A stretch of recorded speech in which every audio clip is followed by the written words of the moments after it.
Hello everyone, welcome to Seek the Sea reading. This reading is for number 3. Let's see what are the messages, past, present and future, and the overall energy, and what's the advice. Number 3, collectors, it seems that you are waiting for an opportunity, right?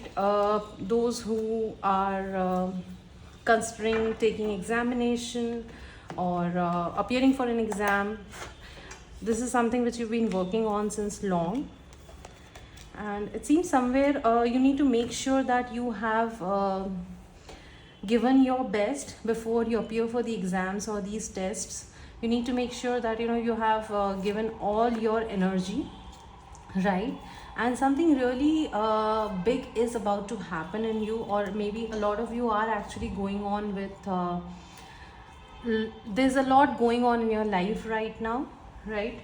And this is something which is known to you, and you knew that this situation is unavoidable, but this is something which is actually transforming you, right?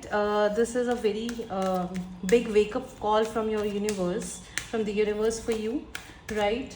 You somewhere feel that you don't have the solution to this issue, but you actually have the key, right?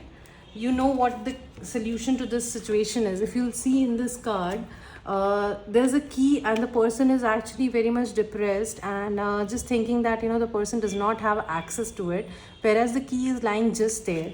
And it's a compromise which you need to take in future to unlock this potential, to unlock this solution, which could be giving up on your mental conflict and surrendering yourself, right?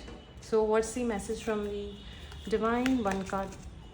Okay, be patient. Don't expect things to resolve quickly, right? Be very patient. You are asked to be patient, and the answer is yes. So whatever you are wanting will come true, will happen, but it will happen only once you take the action, right?